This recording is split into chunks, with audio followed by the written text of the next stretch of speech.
So good afternoon, everybody. Thanks so much for joining us, and especially our esteemed panelists. So maybe I'd love to keep it fairly relaxed and energetic.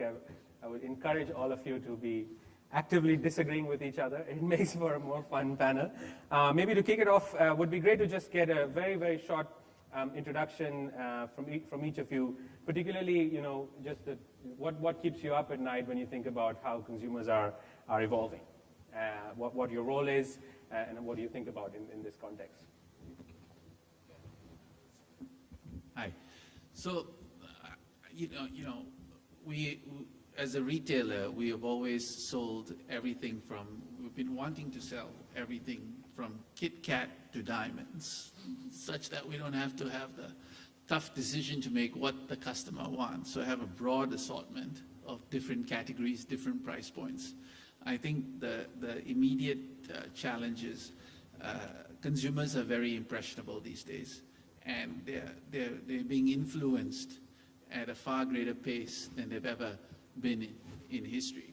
So they may like something today, which they will dislike tomorrow. So in that sense, and we saw some presentations earlier in the day to talk about, how we move the cycle and the journey in terms of keeping inventories based on demand and what the consumer wants, or the simple word today is data, having that data. So I think in where my perspective is, it's impossible to know what the consumer wants. It's what the influencers out there are doing to convince the customer that this is what they want, and that's happening at an increasingly fast pace. So what you say today may be different tomorrow. Okay. Perhaps a brief introduction of myself. My name is Karen. I'm the SVP of Clarks, Asia Pacific, Middle East, Africa. So with Clarks, you can imagine that I specialize in selling shoes. Prior to that, I was selling pizzas, hence a very different vantage point of what digital can actually do in terms of relating to consumers. When you mention about what keeps me up at night, I think the biggest call out would be, how do we actually translate consumer centricity from just a word that we use in our strategic pillars and our roadmap to really making that actually happening across different functions in the organization. I love what Vishal was talking about. It's all about execution. How do we go and translate consumer centricity from just something that is ownable by the marketing and the digital team to basically supply chain? So take, for instance, because we manufacture shoes, Singapore, winter, it's basically below 32 degrees. But why are we actually forcing all our distributors to go and buy autumn, winter, spring, summer season? Why can't we actually start talking to supply chain, having our supply and demand planning into season this? So I think it's really about living the whole, how to be consumer-centric, using data to go and drive a lot of our decisions. I sell fuel, something that people don't like to buy, but have to buy. So what keeps me up at night is how do I turn fuel into something sexy that people will want to buy? And my job is basically to get more customers to buy more fuel and fuel more often in my line of work with Petronas, which is a national fuels company for in Malaysia. So that's it. Thank you. We sell soaps, soups, and shampoos. So it gives you a broad context of the difference of the industry. What really is challenging in today's digital world from my perspective is, to be a little bit more specific, is I think in FMCG we always had a struggle to win what we call as the out-of-stock battle. I think that becomes even more amplified in an omni-channel world. If you're not able to fulfill demand in either the digital or the physical space, you literally are going to lose the consumer. So I think that's a big problem which we all have to collectively solve, because erstwhile you used to believe brand loyalty, people coming back to buy your brands was quite high. But in today's scenario, if you're not able to fulfill demand, out of stock is a very large problem which we need to solve in an omni-channel world. The second specific problem that we face as a CPG and FMCG marketeer is we built a lot of capabilities and strengths historically with what I would call as distribution systems, people-related stuff, etc. How do you transpose those capabilities in the digital world is not going to be easy. So the legacy is there, but how do you transfer that legacy from a physical world to digital world is going to be quite challenging. Great, great. So I'd love to hear the flip side of it. So what keeps you up at night? You've talked about, but there's also a lot of hype on many things happening in the market, on consumer trends, shifts, millennials, you name it. What do you not worry at all about? What do you think is just myths and hype that will die down, which will not really create a significant impact in the market?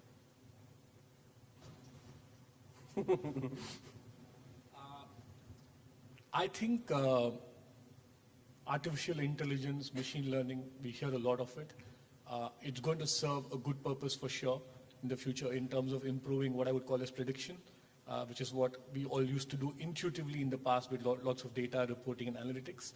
But I personally think it's being overhyped to an extent where it would potentially replace a lot of human capabilities. I don't think so.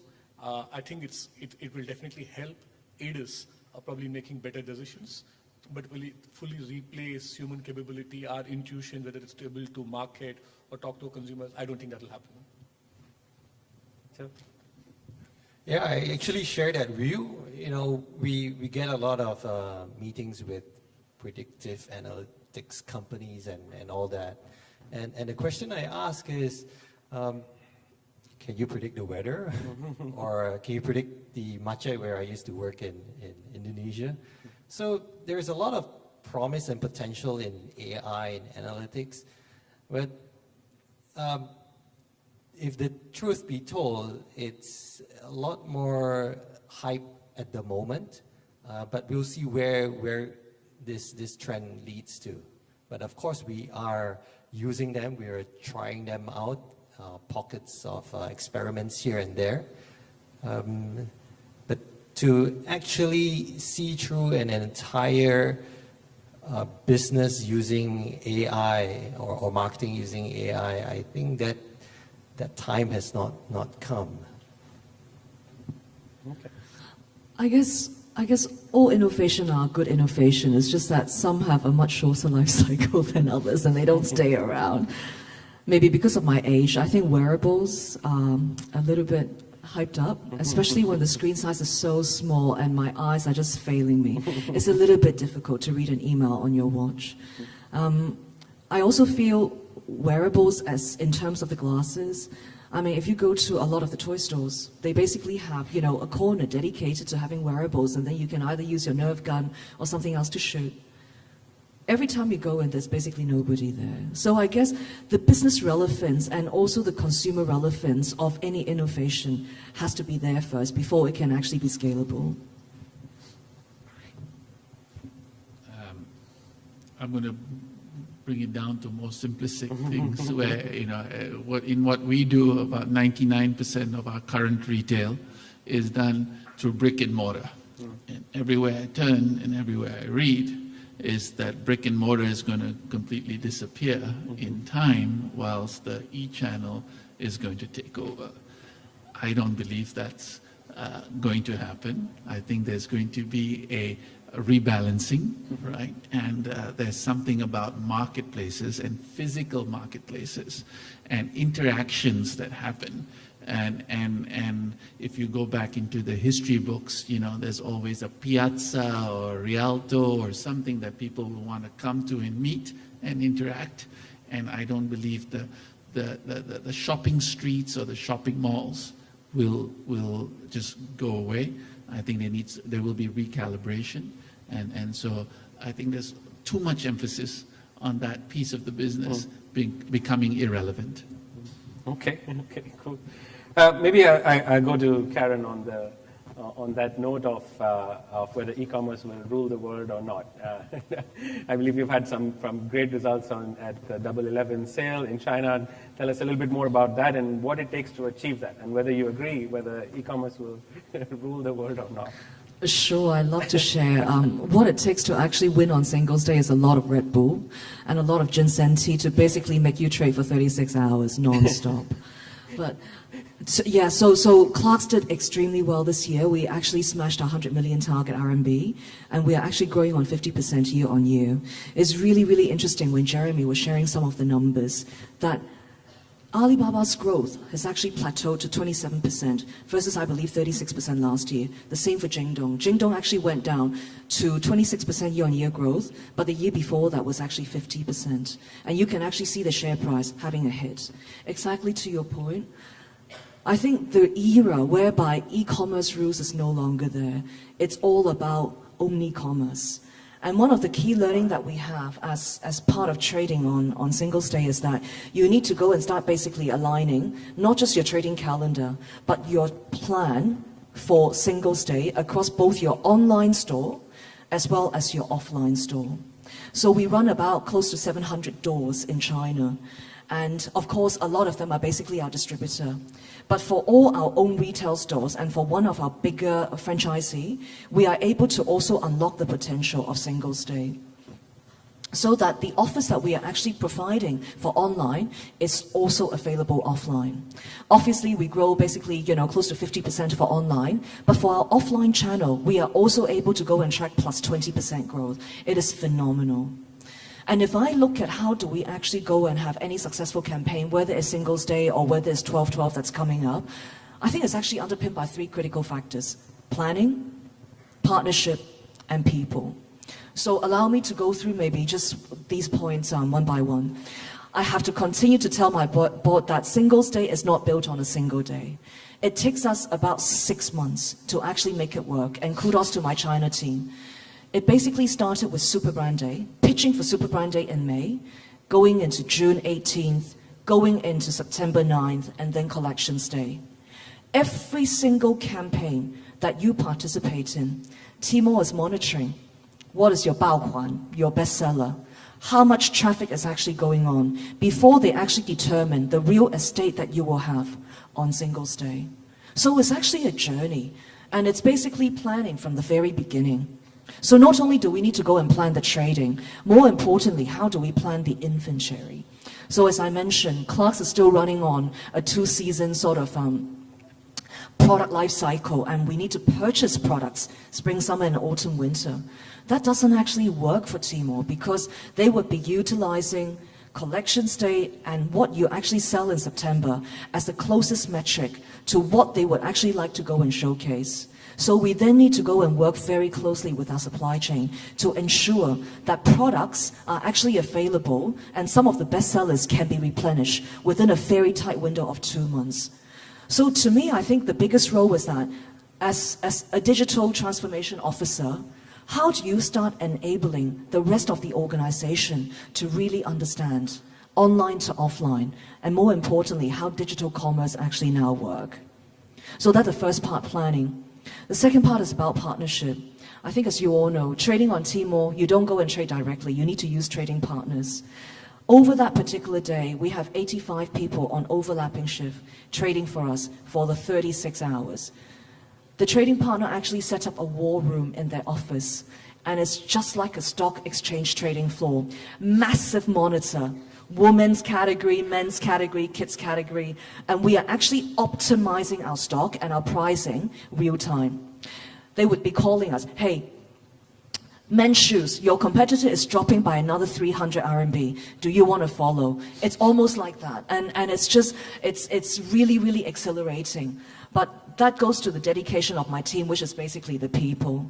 Across the platform Tmall, Jingdong, and also VIP, we have master traders. We have a dedicated group of people trading on across all those platforms. And the lady who's trading for us on Tmall, she's 5 months pregnant. We were so concerned that she would deliver at the final hour because it was so intense, the pressure. We were not able to go and hit our target by 9 p.m. And we only have 3 more hours to trade. Tmall is calling us non-stop. We want you to go and drop another coupon. Buy 1,000, you get 500 cash back. We want you to drop it now. You have 10 minutes to consider. And of course, the CFO was in the room as well. And as we have to go through 1,200 SKUs, which are the ones that we will actually go with $500 off, on top of another 65% discount that's been trading, it is very, very intense. we have to go and make the call, a executive decision, and my GM for China is amazing. We group 12 people into the room and we decide we are not going to go and start at 9 p.m. We will take the punt and only drop the coupons at 11 p.m.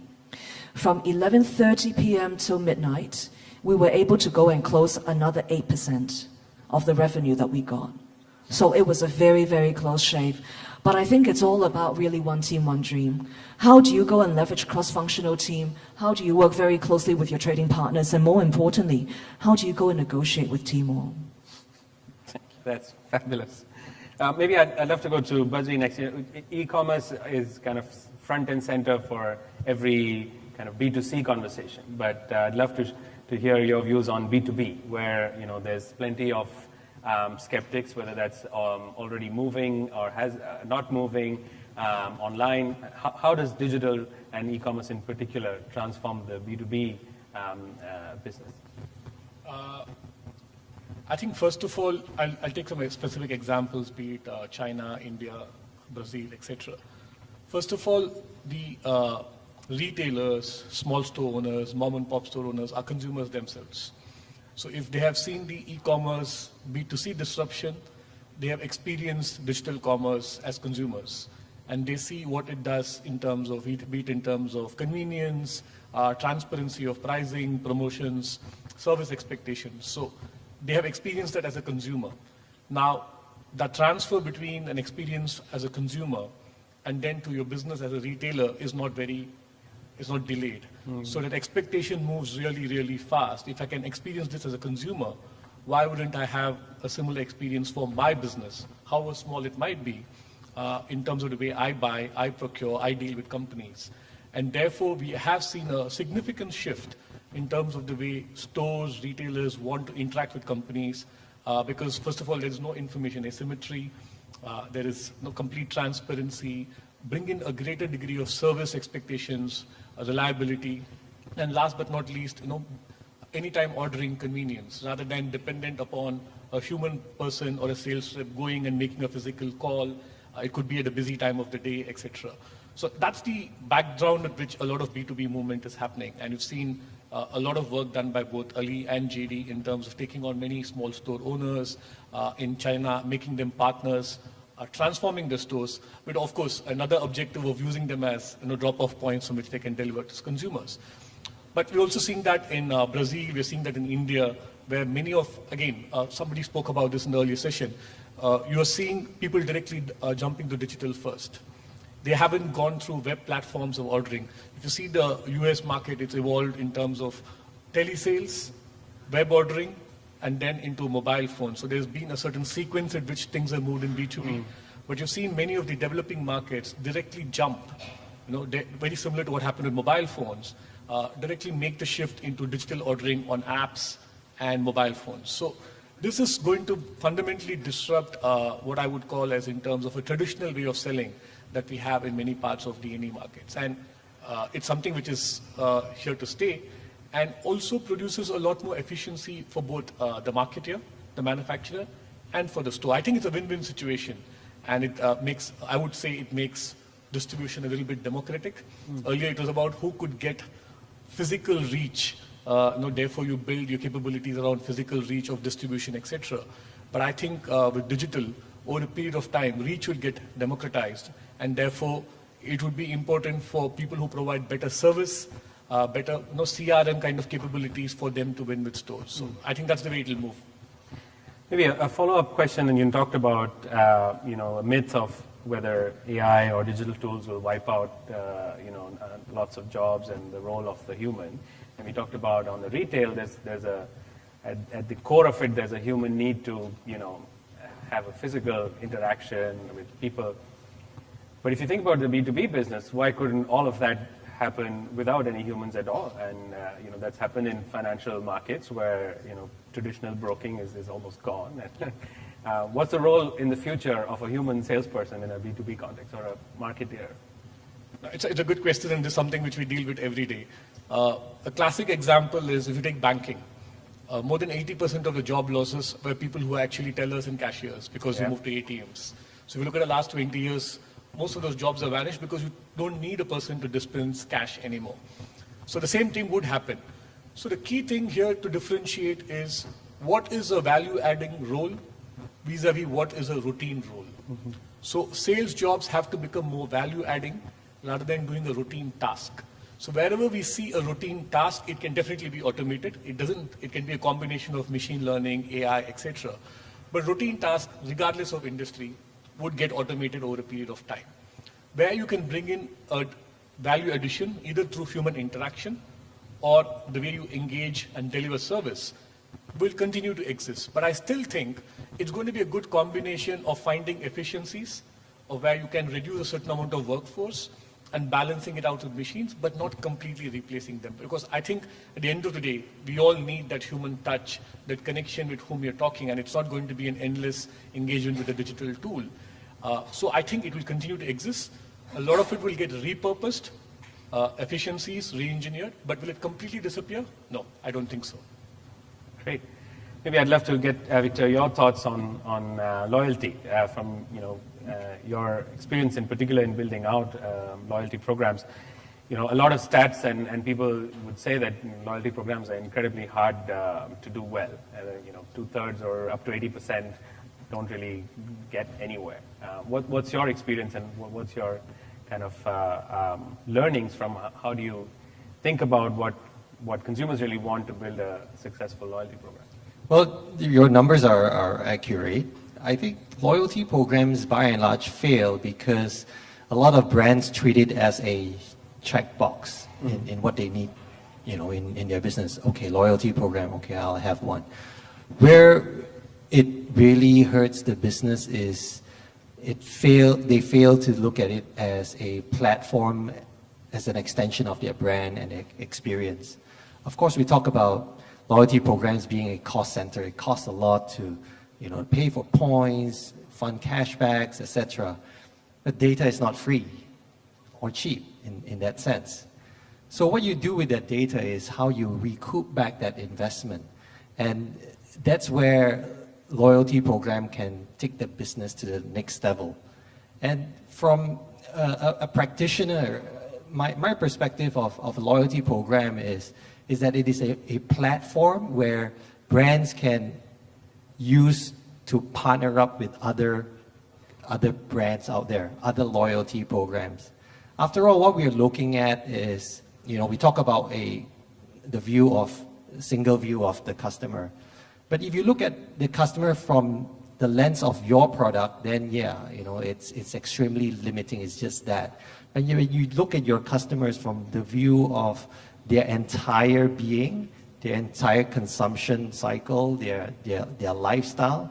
That's where you can add more value. You can have more cross-sell opportunities and create that stickiness, that true loyalty that you really want. And the loyalty program is such a platform. And to me personally, I'm not loyal to any loyalty programs, but I'm loyal to my customer. So whatever it takes for me to get my customer to be loyal, I'm game for it. And one of the ways is a loyalty program. So looking at it as a platform for business partnerships, for building an ecosystem, I think that's one area that's really overlooked. And when people see loyalty programs from a different light, then they realize that it is indeed a lever to drive profitability. Great. Mukesh, I'd love to come to you, back to your point on, brick and mortar is not going to die. It's going to remain quite relevant, but there's a rebalancing. But how is brick and mortar itself changing? So we've talked a lot about new retail and coming out of China or the US. What's your view on whether that'll be disruptive in Southeast Asia? Will the retail, a store experience be very, very different 5 years from now, 10 years from now, or next year? Yeah, so depending on the category, there's going to be evolution. And again, brands have always evolved their store concepts, the functionality, size of stores. At one stage, everyone was going very big. Now I can see the sensibility in terms of that rebalancing between omni-channel, that they're being right-sized, if you use that term, so becoming, smaller than what they envisioned. The other challenge with brick and mortar is the cost of real estate, right? And as the cost of real estate comes down, and we're seeing it come down, the brand or retailer can invest in better gizmos or technology in store, such that it draws the attention of the new customer. I think where Jack Ma has been very clever is, in this quest of new retail, he removed himself as being the consumer, but had a lens of that new consumer that didn't buy traditionally and what they would expect. So the millennials, if you call it that. And everything he does is with them in mind. Having said that, what needs to change and will change in brick and mortar is that brands which do not invest in high emotional content, be it the people, be it the product, the displays, the energy that's going to strike a chord, they're not going to necessarily be successful in that platform. What e-commerce does is there's a lot of moving content, there's speed, there's energy, there's simplification, right? So if you look at those elements, and if you can bring that into the physical brick and mortar, you'll see success. Great. I'd love to shift the discussion a little bit back to kind of the organizational behavior lens of each of your businesses is trying to transform itself to stay ahead of consumer changes. And I'd love to talk about what are the learnings from your perspectives on how companies can build the muscle, the capabilities, the speed to be ahead of the curve when it comes to serving consumers well. Maybe Audrey, I would love to start with you. Unilever, what are they doing that you think works well? What are some common mistakes that you see that corporations fall into? I think for this, in the previous session, somebody spoke, we heard about design thinking. So one of the big shifts in e-commerce is obviously how do you design for e-commerce, both from a portfolio perspective and from a packaging perspective. So I think they're two separate things. So we're trying to address that. It's a big challenge. I think many companies are going through the cycle of understanding e-commerce both from a design of a portfolio as well as from a packaging. We particularly are concerned about packaging. Consumers' experience of both your product and service is very important, and frustration-free packaging is an important element for us in many of our products. And one of the big challenges, we're also very committed to sustainability, as all of you would know from Unilever. The big challenge that we have is the amount of secondary packaging waste we generate, and the fact that it also is ending up in a situation where it is not frustration-free packaging is a big problem that we're trying to solve. And it's not going to be something easy because we have to work with a network of operators in collectively solving that. So packaging is one big concern that we have, both in terms of improving the consumer experience, and another one is in terms of environment. So both of them are problems which we have to solve. The second one is obviously portfolio. What's largely happened in the last 3 or 4 years is taking your existing portfolio online. Some companies have really done well in terms of thinking e-commerce and designing portfolio for e-commerce. And I think we are slightly behind on that. And we need to start really working in terms of, be it in terms of shampoo variants or any of the food items, organic food, etc. There's so much to do in terms of serving or personalizing an experience for a small niche set of consumers. I think there's a lot of work that we can do there. And I think that's a big area of focus. We call it design for e-commerce. And packaging for e-commerce. These are two big initiatives that we want to do both for the shoppers and consumers, and that's the big one we're trying to drive. Great. Victor, maybe Petronas, I mean, arguably digital is a massive deal, but not so much for the consumer. And most of, if I talk to industrial companies on digital, it's always about operations and assets. And do you find it difficult to get everybody's focus on the consumer, and how do you build the capabilities at the front end? Well, we are traditionally not digitally savvy, but things are changing very fast now. So, some steps we're taking are considered dangerous. For example, like selling fuel online, never heard of before. But what we've done is, when you put a traditional product like fuels and put it online, and we see that, hey, a lot of consumers actually buy fuel online. And fuel in Malaysia is a controlled item. There's no difference in price. And that really opened our eyes. And for Petronas, so that's one of the examples of the first steps we're taking.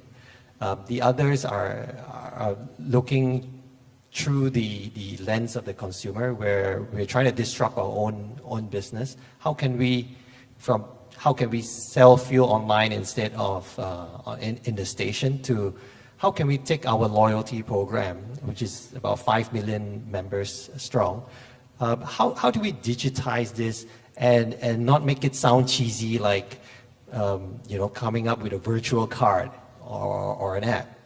So what we're moving towards is, we're asking ourselves, now what can we do with this virtualized membership of identity of the customer? And that's where we are talking to partners. We're building platforms and ecosystem for our virtual members to be able to participate, to be actively involved in other loyalty programs. Because you take an identity from a loyalty program, which started out as a file in a database, and why stop in your database and not let it live through other brands that they are fans of, for example. So that's where we're taking digital. We look at ourselves as really a platform. We sell fuels to dealers, but why can't we sell other stuff too? So we're doing many things very fast, breaking some things along the way, but I think it's going to be worth it. Yeah. Excellent. Karen, I'd love to hear from you. What are some common mistakes that you think companies make in their omni-channel strategy, and particularly given your vantage point across multiple geographies? How do you actually move at the pace needed? I always call mistakes are basically part of the journey to success, and I've made a lot of that. But if I can address this question in two parts. First, the organizational construct, and what does it take to go and change the mindset from traditional to an agile organization, and then also as leaders to actually go and start evangelizing what digital actually means to the company to survive for the next 5 years. So I'll look at it in both ways. To your point on omni-channel, I think the first thing about the organization is a P&L. Because I have to report to both boards, the family board and also to the commercial exco board. The first thing they ask is, tell me what does it cost and what is basically the incremental sales I can get. With a lot of traditional retailers, your P&L is channel specific. Retail, wholesale, digital. We can't really talk about omni-channel with a channel specific P&L. So one of the white paper I'm working on is how do we actually go from channel specific to channel agnostic P&L? Because in the end, it's about the left and the right pocket. And it's fascinating, maybe because I work for a British company that's still family owned and has been around for 193 years. It doesn't move at the pace that we sort of expect in Asia. The first question that I was actually challenged by the head of retail was that, you tell me, if you have a click and collect order, which channel will actually take the sale? Because I am actually allowing my staff to go and address a consumer that's coming from online, but the final touch point is actually in my store. So I think I should be banking the sale. And these are the conversations that we actually have. Because the first thing we need to do is to basically educate the entire organization that it is not about cannibalization, it is about convergence. Have I solved the problem? No, I haven't. But we are now coming to a weighted average of maybe 40% from online and 60% from retail. But this is basically what it takes. And I think this is an opportunity and also some of the bottleneck that we have to unlock as an organization. Digital is not about perfection, it is about progress. Maybe in the end, the weighted average doesn't work. Maybe online should actually take 70% because there's still a lot of cost in demand gen before the consumer actually end up in the store. So we're now working on another model called the last attribution model. How do we actually go and start linking online to offline and really have some data behind where the consumer will actually purchase and the influence from different channels? I think that's on the organizational piece. In terms of leaders, I really feel that to really start unlocking some of the discussion on digital transformation, leaders have to be users. A particular case in point, because I work for Clarks, a lot of the board members are not digital natives. In fact, a lot of them do not even have an Instagram account. So when I try to go and tell them the importance of social commerce, just for Instagram, let alone Douyin, or let alone, WeChat, they have no idea what they are. It takes a lot of digital upskilling. And so if we as leaders are not actually users of those platforms, it is very difficult for us to go and put together a compelling case to our board to go and present it. Excellent.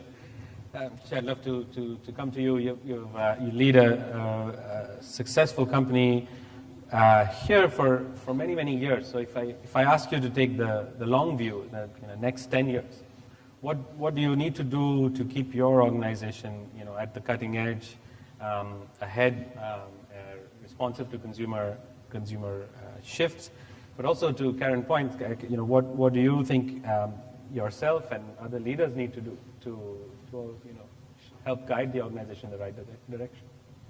Yeah,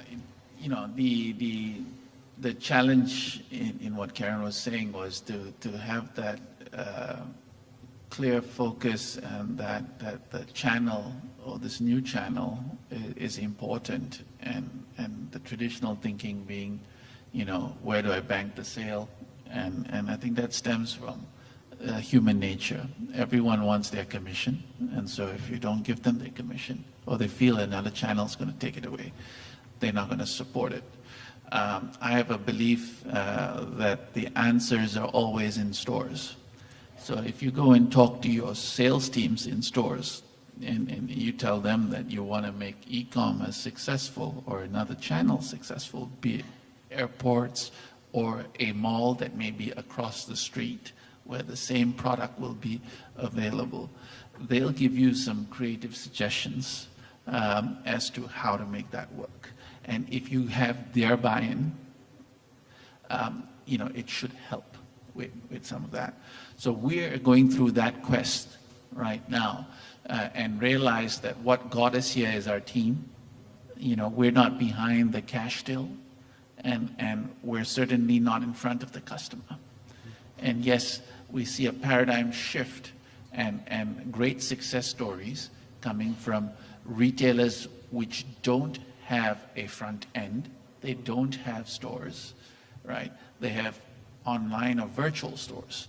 And they're getting in front of their customers through data and technology that's providing that data as quickly as real time, so you can be reactive, right? But the cost at which they're getting this data, which is a concern, and in terms of being relevant, is, do I need to open up the floodgates to printing currency somehow, whether it's through private equity or angel investors or something like that that's coming in, that's going to help us fuel this acquisition of data. But the number one place of getting this data right now is we'll give away the product for next to nothing, and we'll collect all this data. So we're compromising equity in brand by saying, hey, let me give you 75% off, and then if you give me this information, I'll give you another 10%. And then we're telling sales teams that if you hit this target, this is your bonus or commission. So there's nothing left, right? And that's not sustainable, right? And with all this data, there's 100 dimensions to look at. And if you go back to basics and the core, customers want authenticity, customers want global pricing. They don't want to feel shortchanged, right? The huge success models, and that we can leave for another conversation, on off-price retail and discount retail that will always win, irrespective of format, traditional or otherwise.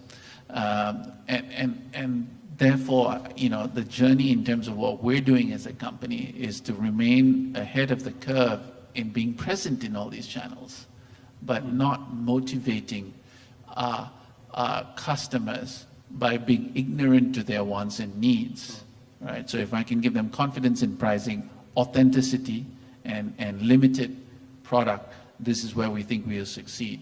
Where it's product agnostic and you can buy it in any channel, then you have to win on a very specific, you need to trap your customer somewhere. So maybe in an airport where they have no alternatives and they're already through security, you can win, but not necessarily on the high street. Great. I'd love to close with just one question to each of you. What would be your advice to your colleagues, peers, everybody listening to us? One thing that you would suggest that they need to really think about to get their organizations, their teams, thinking about how to get ahead of the customer, ahead of customer trends, and stay focused on the customer. Again, get in front of the customer, all right, and constantly be in front of them and understand what they want in a real life setting. So whether it's, in the e-com world, I've seen the digital footprints, I think is the technical term, where you can see how they're browsing the site and getting real life information and, right to the journey in terms of, did they drop a cart or how did they pay? What else did they select? What did they pause at, right? And this can be done as well in real life environments. So by knowing what your customer wants, you'll know how to, tool up in your organization to meet those customer demands, because at the end of the day, customer is key. You all are key. It's not, and a lot of brands have also recognized that the customer is so important and not so much the designer or the trend. Customer and influencer. I think that's what you need to be ahead of. I think for me, it's really courage to fail. As leaders, how do you actually foster an environment whereby failures is okay? Because if every single project that you do is actually a success, you're not trying hard enough. So how do we really go and outward manage the expectation that with digital, it's all about failing fast and learning fast, and an iterative process of test and learn constantly? For me, really is, how can we practice more empathy for the customer and more mindfulness on what they're going through? Because when you can connect with the customer as a person, I believe the technology will follow through. And at the end of the day, when brands love you for who you are, authentic, they will be with you. I think what I would say is actually 2 points. One is be consistent with your brand experience, product experience, and service experience in the online and in the physical world, because the consumers, shoppers see it as one, and they don't want to see different messaging or the way they experience the brand, etc. So consistency is super critical. And I think the second part I personally think is very important is we should look at e-com as just not as a sales channel, it's also a marketing channel. So for me, it's something which is beyond a physical channel. It also provides sales and marketing capability because you can significantly influence. Excellent. Well, I want to thank you all for a very, very engaging discussion and some food for thought for all of us to really think about for each of us. Please give a round of applause to the panelists.